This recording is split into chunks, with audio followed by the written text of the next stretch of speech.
2002. Former Senator Bob Dole has used some of his time since leaving public office in 1996 to write a book, Great Political Wit. It's a collection of humor and commentary about his presidential bids and politics in general. The former Senate Republican leader spoke last month in Stamford, Connecticut about the book and his political life. Those comments are next.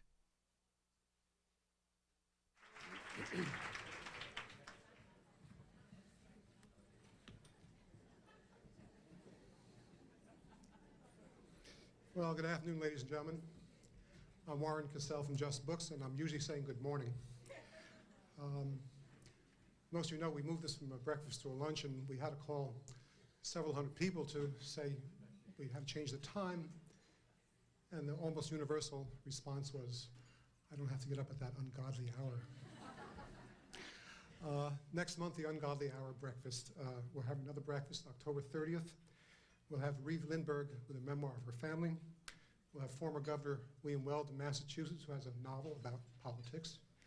And we'll have Robin McNeil, formerly of the McNeil-Lehrer Report. He will be back here for the third time with another novel, and this one dealing with the news business. Then on November 23rd, also at the ungodly hour, Diane von Furstenberg with an autobiography, Susan Isaacs with a new novel, and then we're also going to have on that same program the author of Memoirs of a Geisha, Arthur Golden. For those of you who can't stand getting up early in the morning, I have one evening event to announce, and that's October 7th. We'll have Samuel White, who was an architect and the great-grandson of Stanton White. We'll have a slide lecture at the Greenwich Library, and Mr. White will talk about his new book on the houses of McKim, Mead, and White. All of these need reservations, and there are forms on the table that you can use to make those reservations. Just to make sure, if you fill in one of those forms, give it to one of the Just Books people afterwards. You can also use those forms to purchase the book written by today's author. But before we get to today's author's book, let me tell you something about some of the differences that Bob Dole and I have. You notice his haircut. Mine's a little bit longer. He's a rock-ribbed Republican. I was for most of my life a moderate Democrat, liberal Democrat. I'm now a moderate Democrat. And there are a few other differences. However, we share a common experience, and a little more serious. We've both had prostate surgery. He had his about 5 years ago. Mine was about 4 weeks ago. And I also share with him his advocacy of early detection and urge the women in the audience whose husbands are over 40 to nag their spouses to get a checkup. They owe it to themselves and their families. You know, that was a serious part of the program, and now perhaps a Viagra joke or two. Maybe I'll leave that to Mr. Dole. Bob Dole was raised on the plains of western Kansas. He's compiled a record of political achievement and public service that places him among the most prominent figures of the century. During World War II, he served as a platoon leader in the legendary 10th Mountain Division in Italy. He was twice decorated for heroic service with 2 Purple Hearts and a Bronze Star. In the years since, he has served as chairman of the Senate Finance Committee, Senate Majority Leader, his party's nominee for vice president, and of course the 1996 Republican presidential nomination. And I must say that if he'd gotten a few more points in the popular vote, we wouldn't be watching as much TV as we're watching lately. And thus cutting into your reading time.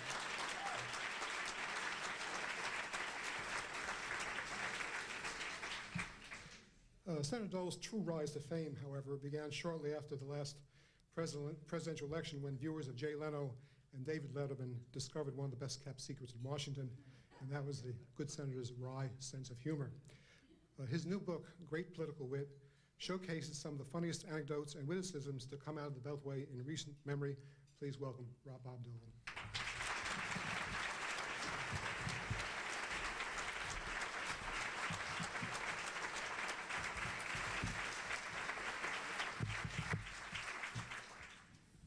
Thank you very much.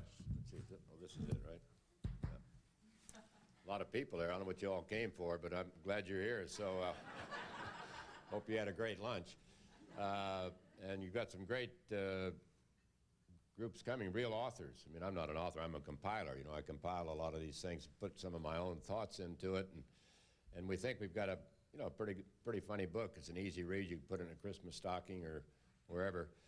And, but I've never done this before, so I don't know what to do. So if anything happens that you're not protocol, well, let me know. But I'm out of politics now, almost.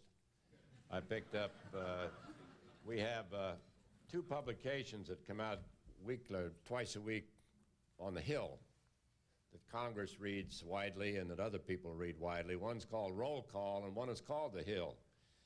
And so as I left this morning, this was the headline in The Hill.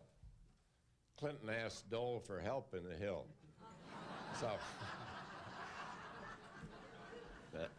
and I did meet with the president last Friday, and we talked about Kosovo, which is not certain many of you are familiar with the tragedies happening in that province of Serbia, where Milosevic, the Serb president, has launched attack after attack, driven 200,000 or 300,000 people up into the mountains. 60% are children, 20-some% are women, very vulnerable groups. It's starting to freeze in the mountains. They don't have any, some don't even have blankets. And the question is, what are we going to do about it? And I'd like to speak about that just a moment, then get back to the book, because I think this is, there'll be books written about this. When George Bush was president in 1992, he issued what he called the Christmas warning. I've been somewhat critical of both the Bush and the Clinton administration on what happened in Bosnia, but both presidents in this Christmas warning said we will not let happen in Kosovo, not let it happen there, but what happened in Bosnia, where 250,000 innocent people, mostly women and children, were killed. We still have over 1 million refugees who can't get back to their homes in Croatia and Bosnia.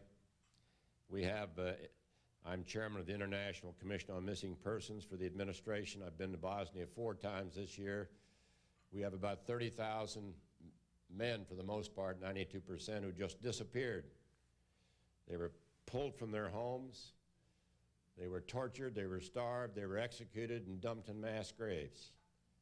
And the mothers are just as concerned about their sons as we were concerned about those missing in action and POWs in Vietnam. And it's rather, it'll make you cry to talk to the mothers. I remember in Zagreb, Croatia, in particular, we always meet with the mothers. They don't understand the 600 years of hatred. They don't understand Milosevic or Tudjman or Izetbegovic, the 3 presidents of these countries. All they understand is that they've lost their sons. And for the most part, they're peasant women. They're not educated. And it's hard for them to really understand. They don't have anything. All they had were their children. And now their sons are gone. And I remember going around the room, there were about 30 mothers in Zagreb, and we went around each because they like to tell their story. I think it helps them to tell the story. We got about 2/3 away around the table, and they all wore little buttons, and the buttons had pictures of their sons. We came to this lady, probably about 60, who had 4 pictures. Every one of her sons, you know, taken from their home, marched off somewhere, starved, tortured, and probably executed, and somewhere now in one of the mass graves in Croatia or Bosnia. So we said, through our president, first President Bush and then President Clinton, we will not let this happen again in Kosovo, where we have 1.9 million Albanians and 100,000 Serbs. But it's happening. I was there 2 weeks ago at the request of the president to observe what was happening. We spent 6 hours driving around to little villages in Kosovo. We went through 20 Serb checkpoints. 20 Serb checkpoints to give you an idea how difficult it would be for these people to come back. We drove through village after village after village, and all you could hear was like a war zone. You could hear dogs barking. They were left behind, but there was nobody home. No sign of life. They fled for their lives, for their safety. And where are they now? They're up in the mountains. where it's cold and where it's freezing at night. And again, mostly women and children. And village after village, their houses have been torched, destroyed by tanks. Their livestock's been slaughtered. Their crops have been burned. And again, years ago, 2 presidents back to back, one Republican, one Democrat, said we will not let this happen. So it's not a question of the president's character, the president's integrity. It's a question of our national character and our integrity. When we make promises as a nation and don't carry out the promise, we lose prestige all over the world. And so I met with President Clinton, and I gave him a report. And I know most of us don't even know where Kosovo is. We haven't seen the TV images, but we will in another week or 2 weeks or 3 weeks. You know, the children or elderly women who were carried down from the mountains, who frozen to death. And it seems to me that we have a responsibility. And we told Mr. Milosevic, President Milosevic, we were in Belgrade and went to visit him. He's an evil man. I don't think he cares about life.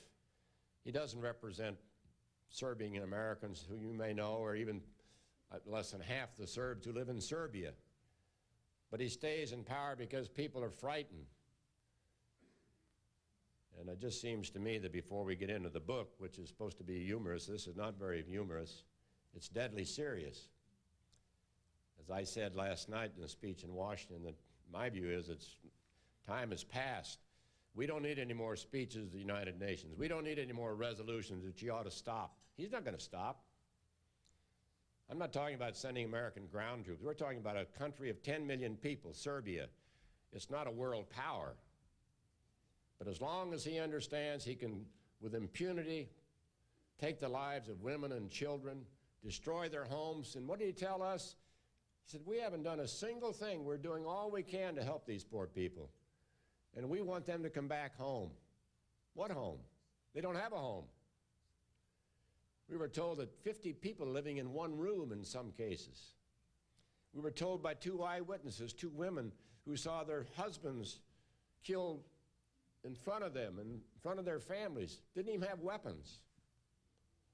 And Milosevic told me, and John Shattuck, some may know John Shattuck, who does a great job as Assistant Secretary for Human Rights, that he was giving they're separating now men from their families, and they're giving paraffin tests. If he finds any traces of any gunpowder, then they're held out as terrorists, as Albanian terrorists and bandits. This is the Milosevic story. And there are some members of this liberation force, the KLA, the Kosovo Liberation Army, that I think probably have gone over the line, and they should be stopped too. But I would just say, first of all, on a very serious note, that I hope President Clinton responds. I told him I would stand with him. This is not wag the dog. This is keeping a promise that we made. A promise, our promise, United States promise. And not every Republican or every Democrat in Congress would probably support it. But I would, and Jeane Kirkpatrick would be standing there with me, and other Republicans, I assume President Bush would be standing there too. We don't want this thing to get so far out of hand that we don't continue to do the work of the nation, whether it's foreign policy or domestic policy. So, I just say that as an aside, but let me say just a few things about the book, and then I'll be happy to take questions. First of all, when you're out of politics, there are always some say, you know, you ought to write a book. I say, why? I mean, I discover when you're out of politics, most people think you're a pretty good person. You know. So why write a book and dissuade them, you know, if they think you're all right? I made a Visa commercial after the election. You know, one, where's your ID? Hundreds of people wrote in and said, if you'd have made that before the election, I'd have voted for you. You know, you could all... Well, I didn't know you could... They didn't want me before the election. And then with Leno and Letterman, you know, I've been jousting with those fellows for years. And on October 6th, I've got Elizabeth agreed to go on the program with Letterman, so that'll be fun. And she'll get more applause than I do, but because she might run for president. I'm finished, so she might, you know, who knows. But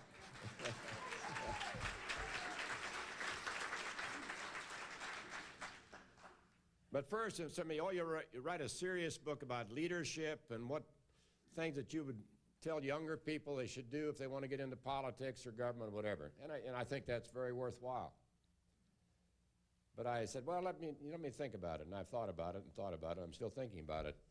Before long, I'll be forgotten and won't have to think about it any longer. But then somebody suggested, why don't you write, you know, you're supposed to be one of the funny guys in Congress. A lot of people try to be comedians and others try other things.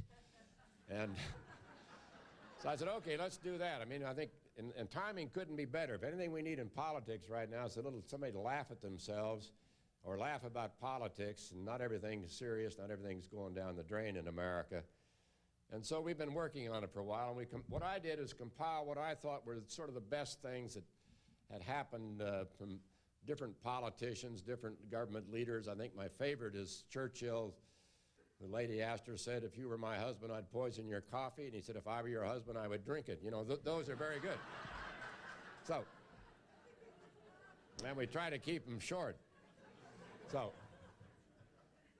we've tried to pick out some good ones you can just get up and use in a speech. And we've had a lot of help from former staffers. And it may not be perfect, may not be too funny, but I think it has a laugh here and then. And President Bush has said nice things about it. Now, his big book I just got, he is about that thick. I can't even lift it, let alone read it. But, so what we've tried to do is to let people know that, because some people never see but one side of anybody, the dark side or the serious side or, whatever Leno and Letterman happen to say, whether it's Viagra or whatever it might be, whatever they're talking about at the time. But in any event, they have a lot of fun, and they deserve to have a lot of fun, I guess, and they're paid very well. But what I've tried to do in the little compilation and the little introduction, we've tried to make it easy to find different things about liberals, conservatives, governing, vice presidency, presidency, what people thought about it, what Adlai Stevenson, who I think had probably the sharpest wit of presidential candidates. And then, of course, in my time, probably the two presidents who I thought were probably had either the best writers or the best delivery were President Kennedy and President Reagan. And other presidents just haven't been funny. I mean, I feel for some of them. It just doesn't come out right. So you feel like you want to reach in the TV screen and give them a little, good. So, but I never got to be president, so what am I complaining about? Whatever. At least they got there. Maybe that's because they weren't funny. But it's like Barry Goldwater said, everybody can grow up to be a president except me. And that's sort of one of his short lines. But and what did Lyndon Johnson say about the vice president? He said, all Hubert needs over there is a gal to answer the phone and a pencil with an eraser on it. Now, that was Lyndon Johnson's view of the vice presidency. So it's filled with those kind of things. No heavy lifting, no rocket science, it doesn't take, you probably read it in 10 minutes. But, and I've never been on one of these book tours. I don't think it's probably going to sell out, but, we've only got 10 copies. So if we sell them, we go on to something else. But hopefully there'll be some questions now that I can respond to. It doesn't have to be about the book, and I don't suppose it will be about the book.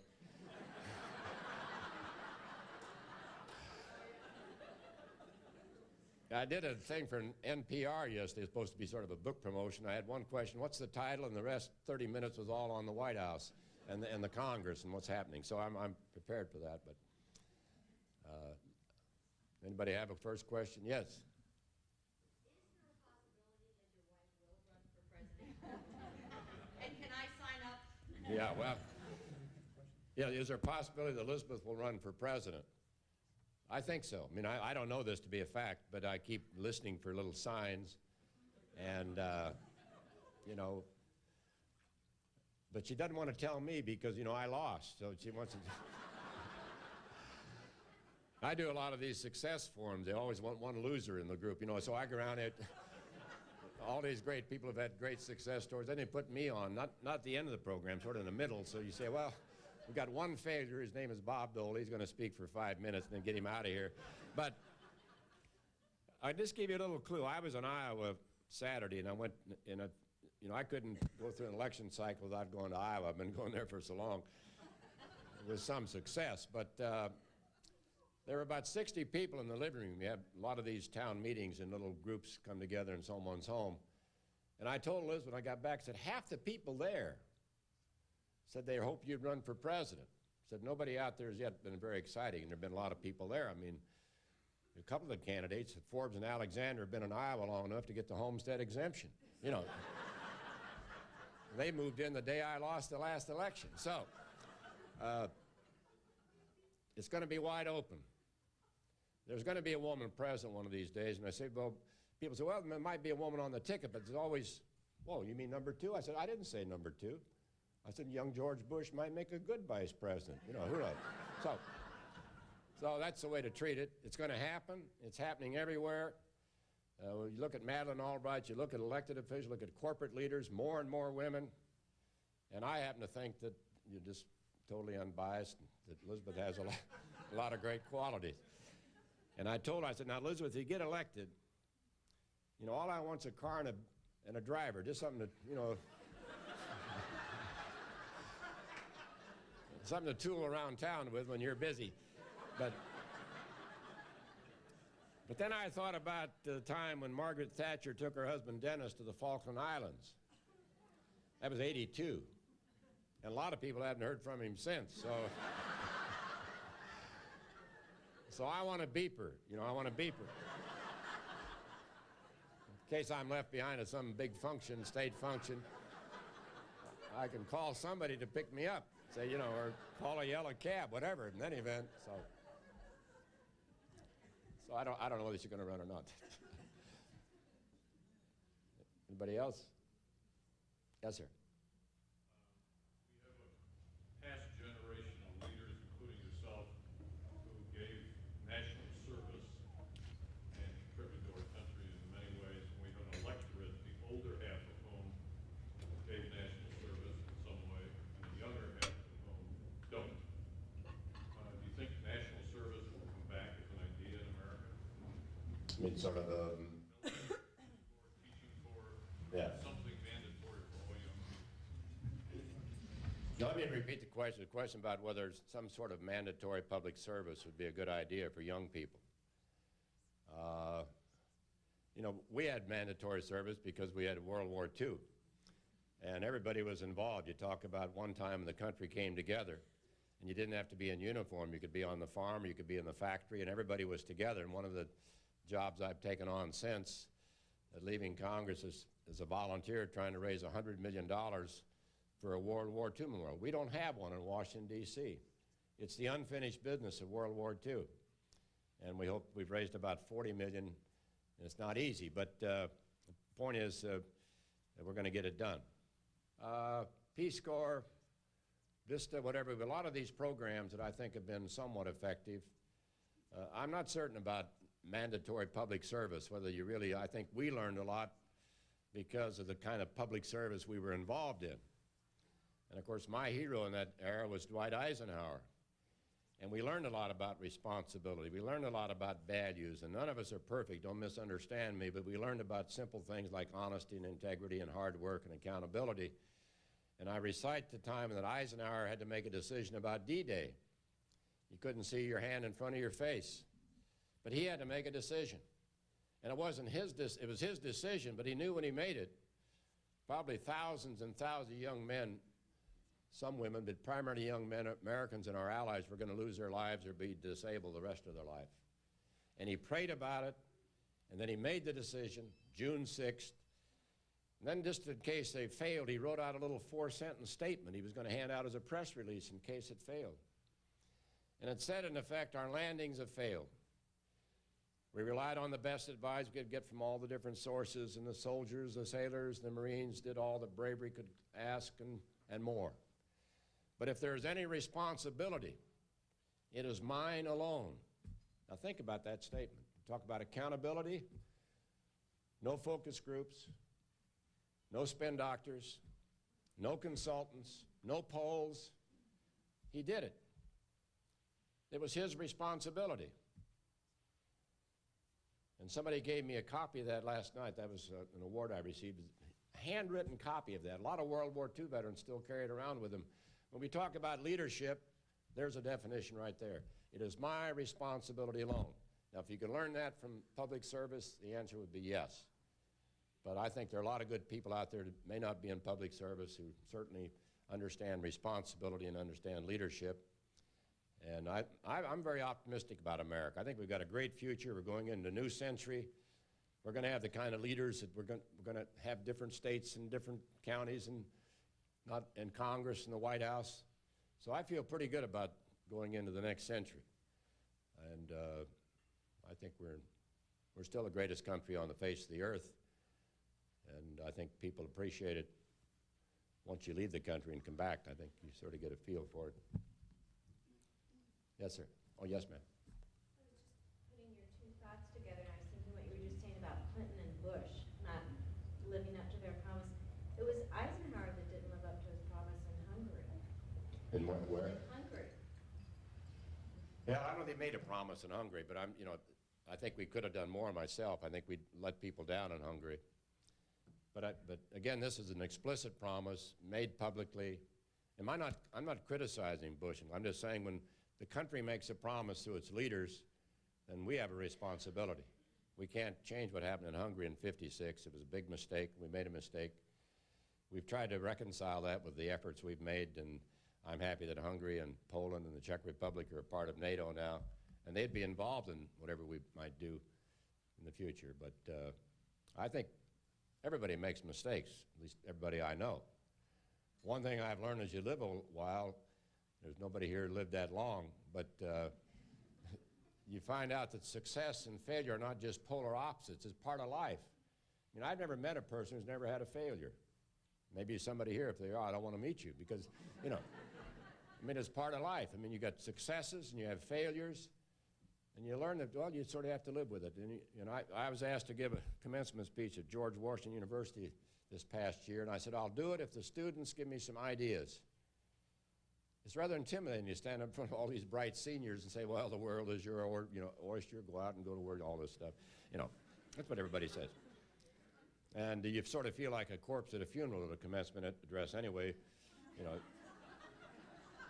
They can't hold the event without you, but they don't expect you to say very much. So that's sort of learning. So that's in the book too. But the point I want to make is this. You talk about really being pleased. You know what these young people wanted to talk about? Sacrifice. Getting back to your question. Sacrifice. They understand it. They want to understand it better. Their fathers, their grandfathers, whoever sacrificed. Second, they want to talk about responsibility, leadership. And third, that not everybody can finish first. And I was perfect for that part. Not everybody here was valedictorian or salutatorian in their class. I bet there's some maybe didn't finish maybe in the top 90%, but are very successful today. So you've got to make the case that you don't have to finish first. I mean, this is a very competitive world we're in, whether it's in a college campus or whatever it is. And there are a lot of great kids out there who aren't going to finish first. Maybe they're going to finish in the middle, maybe below the middle. It's great to be first. Who's going to argue with that? But what about all the good people who don't quite make it? They spend years and years of their life, they dedicate everything to some goal, they lose somebody they love, whatever, but they don't quite make it. So I learned a lot from these young people, and I meet with them when I'm there on Saturday mornings, sit around and have coffee, 10 or 12 of us, and we talk about anything. They're Democrats and Republicans, and I work on them a little bit. And then they change to all Democrats, whatever, I don't know how.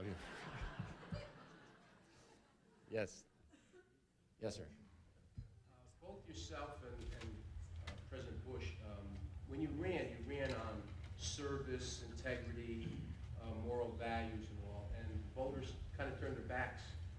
Do you think that as a result of what's going on in the White House now, that perhaps we may return a little more respect to the older generation, that, it seemed like we were only looking at people up to 40. Do you think that there's going to be a little more respect and looking to people who've been through things and have proven their mettle? Well, I hope that 9-year-olds could vote. I won the 9-year-old vote across the country. and 10, 11, 12, 13, 14. Only got to be voting age when I started losing. So, but I don't know. I mean, let's face it.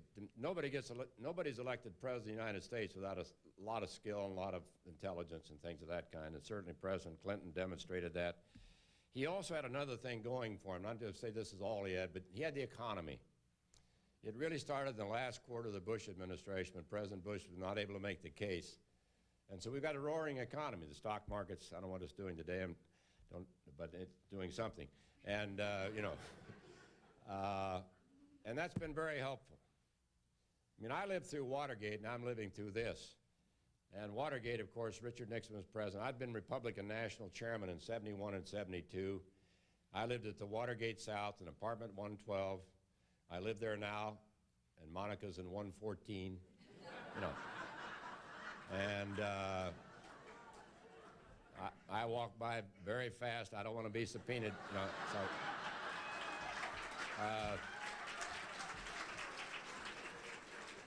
But I remember the Kansas City Star reporter named Joe Lack asked me a question. He said, I've been asked by the Democrats, are the burglary tools hidden in your apartment? This was during Watergate. I said, no, that was the end of it. But I remember what happened then, and I remember that we had not a very good economy. We had the Vietnam War. The burglary happened in June of 72, just to refresh your recollection. In November, Nixon carried 49 states. He had approval ratings over 60%. Does that remind you of anybody today? And then they started these Watergate hearings, went on week after week after week after week. We're talking about the election in 72. Nixon left office in August of 74. That's how long it dragged on. And I know, and I have a great respect for the institution, the presidency. You know, I'm not certain what's going to happen in this case. I don't think we rush to judgment. I want to say to my Republican colleagues, don't overplay your hand. Don't try to outsmart yourselves here. You know, you've got to be perceived as being fair. You've got to be fair, and it's got to be even-handed. And a lot of this stuff on everybody attacking everybody else, to me, is, I think they're losing the American people. But the process, I'll tell you what I think is going to happen. In about 10 days, there's going to be a vote in the Judiciary Committee. They're going to vote to proceed, that's all, proceed with the inquiry. Then they're going to go in for the election. And after the election, I assume the Judiciary Committee will come back and they'll start hearing witnesses or whatever they're going to do. And who knows, maybe a month from now, 2 months from now, 3 months from now, 4 months from now, it'll probably be resolved one way or the other. And either through some arrangement, some agreement, or if the impeachment process goes forward.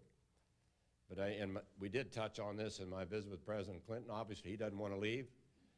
As I said, I think in the New York Times, I didn't see anybody packing down there when I was there. And obviously, nobody wants to leave. Nixon didn't want to leave. Nixon didn't want to leave. Mrs. Clinton didn't want to leave. The President didn't want to leave. So, I suggest yesterday on one of the talk shows that we just have one more shot at it. We go out and run one more time, both of us, January 1st, New Year's Day.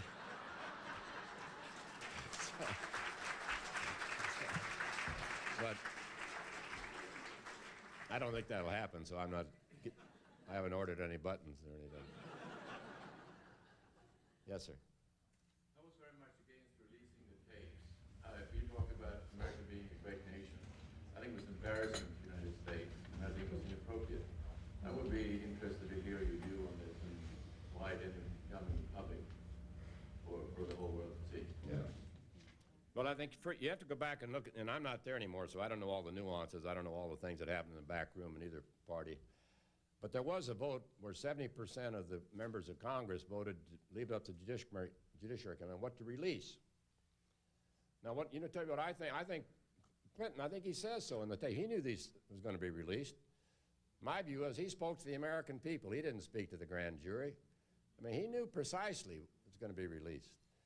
So now I got some guy out in Kansas City today who doesn't like me, said, I'm going to release a videotape that Bob Dole gave as a witness. So it's probably be up, who knows. But I think the point is that, that's the point I want to make. You got to be very, very careful as a Judiciary Committee. And it happens to be a very partisan committee. There are a lot of Republicans who are sort of the right of the Republican mainstream, and a lot of Democrats who are to the left of the Democratic mainstream. So you got a lot of warriors on there, and they like to go at it. But I think sooner or later, it came a little later in Watergate, you're going to have a bipartisan effort. Otherwise, it's not going to work. You can't have a partisan effort, whether it's Clinton or whether it was anybody else. And, you know, and I know it's causing political concern for the Democrats. I remember during Watergate, they wanted to know if I wanted Nixon to come to Kansas. I was running for re-election. I said, no, just have him do a flyover, you know. So, and that's what Clinton is picking up from time to time. But there's going to be a lot more stuff released. I didn't watch the tape. Don't have any intention of watching it. But the decision has been made. Now, we can't undo it. But I would say this. Let's don't have any of this tape showing up in campaign commercials. That would be the last straw. Yes, ma'am.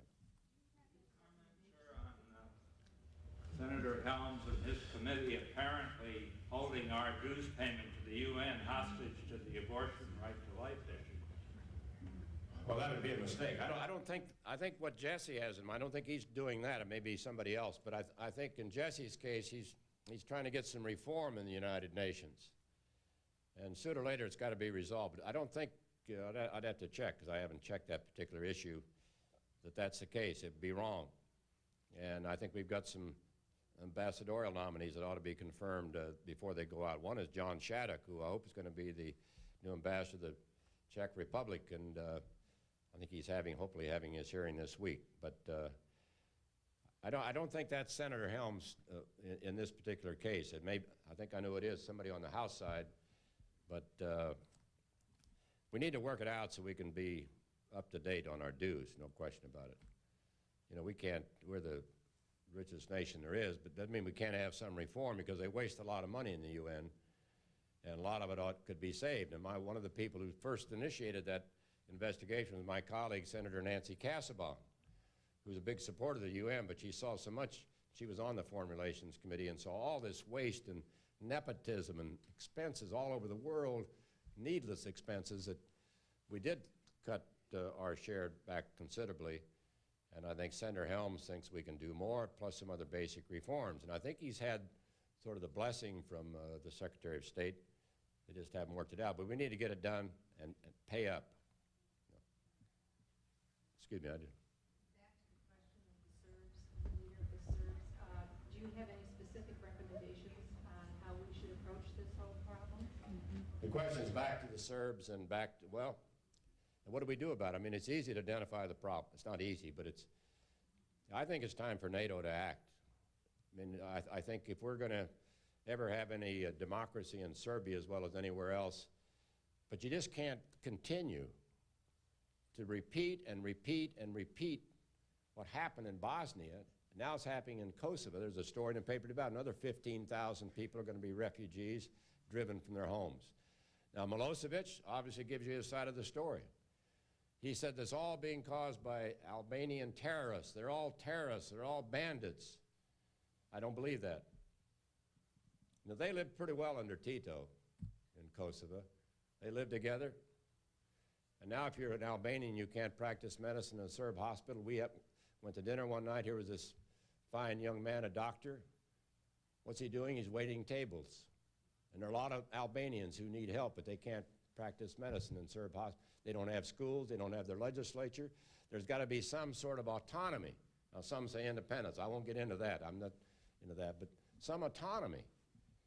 And my view is that we have to say, okay, Mr. President Milosevic, withdraw the police, withdraw the army. The KLA does the same. And we're going to give you till next Tuesday. If it doesn't happen by next Tuesday, there's going to be a NATO response.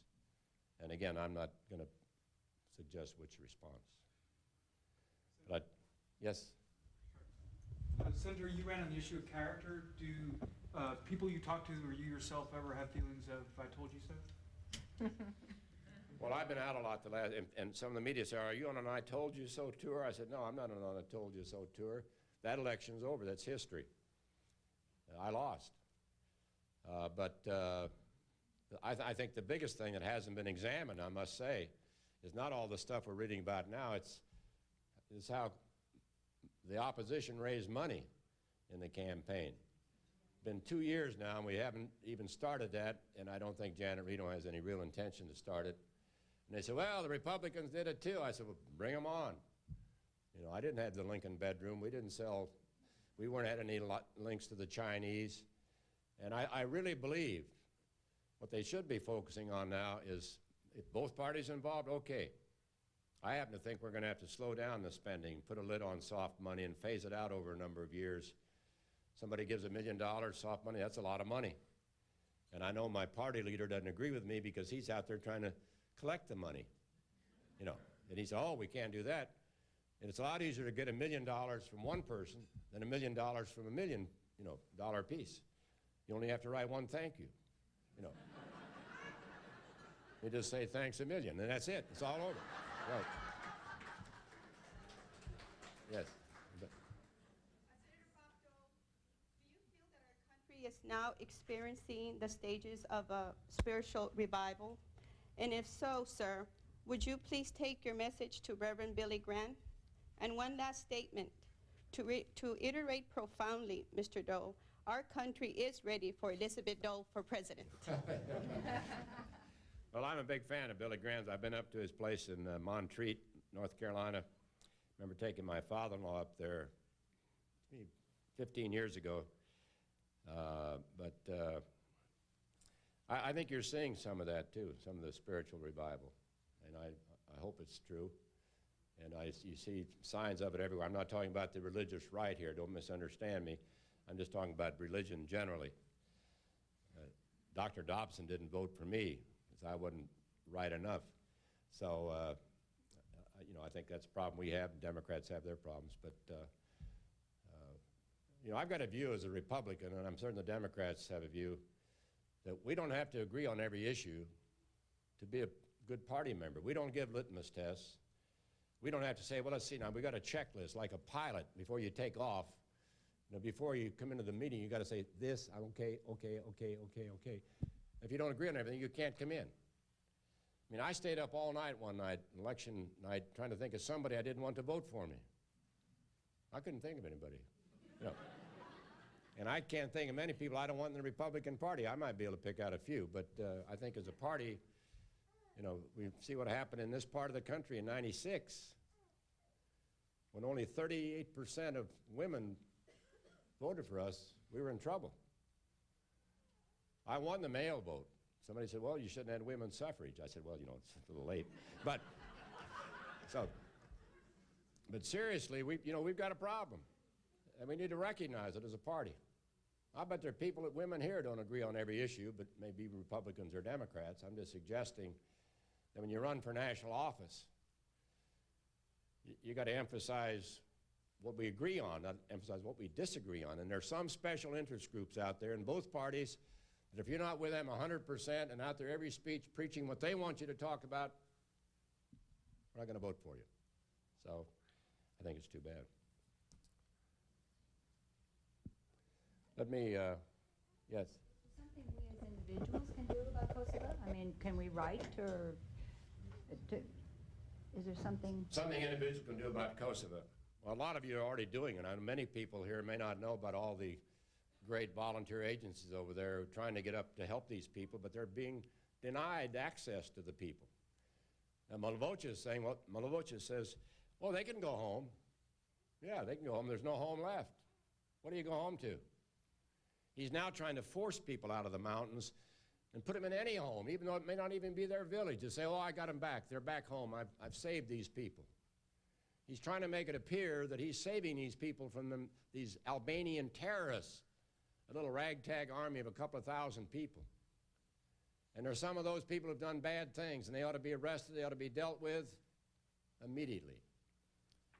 And again, I'm not here suggesting, oh, we got to fight everybody and get in everybody's conflict, but I'm suggesting that, you know, if our word means anything, I can't speak for '56. I wasn't around then, but I can speak now because I was there. And my staunchest ally in all these debates was Joe Lieberman of Connecticut.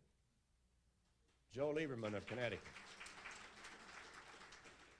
And when we got 69 votes, what Joe and I wanted to do is to lift the arms embargo and let people defend themselves. It's a basic human right. It's in the, I think it's Article 57 in the UN Charter. We had an arms embargo so the Bosnians couldn't get arms. And we asked, why are they losing?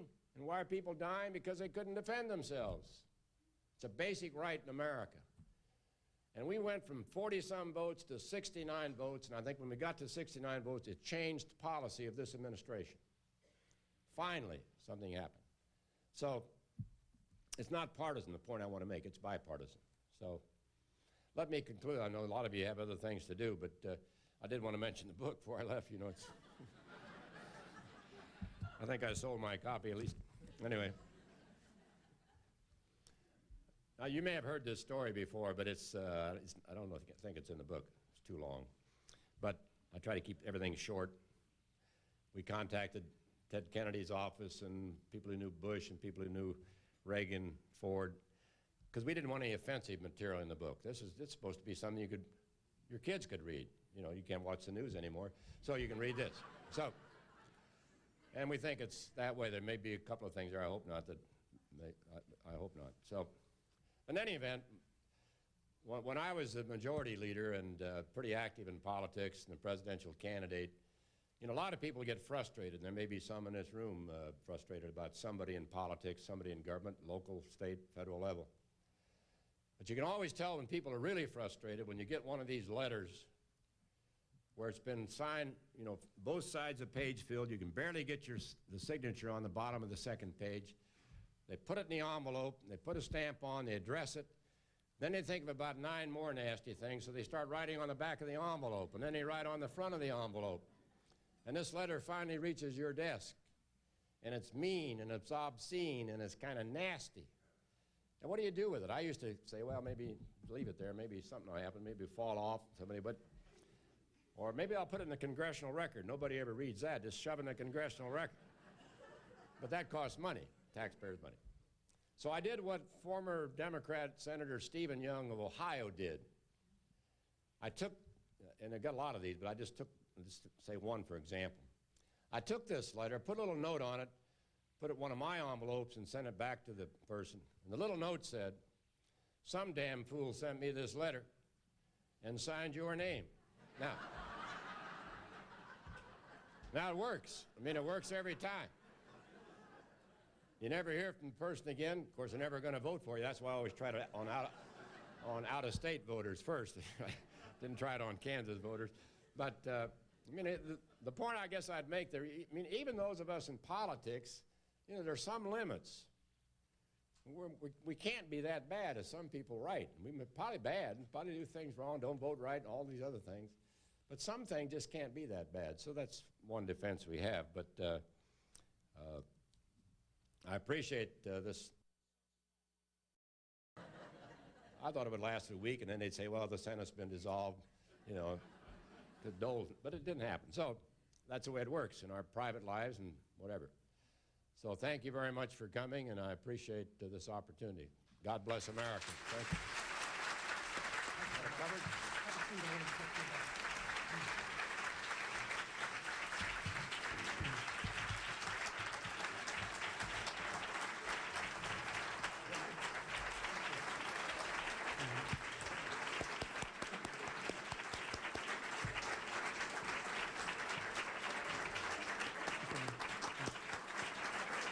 Could you just take your seats for one moment, please?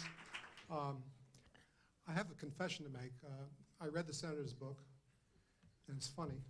Well, he's a hell of a lot funnier in person. The next best thing is the book itself. All of the books that are on the tables are pre-signed. He will not be signing books this morning, but he will meet with you individually a little bit after this. One last note, I'd like to thank C-SPAN for covering this bookstore event run by a local independent bookstore, and thank you all for coming.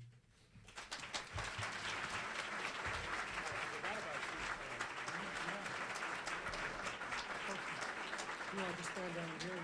Yeah.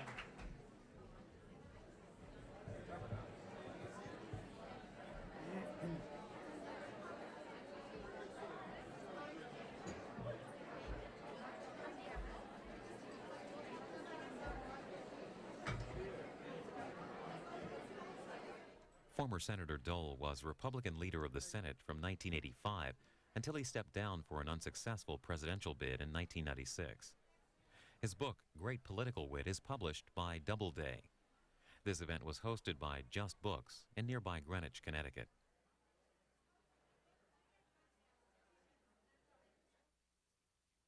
C-SPAN 2, created by cable, offered as a public service.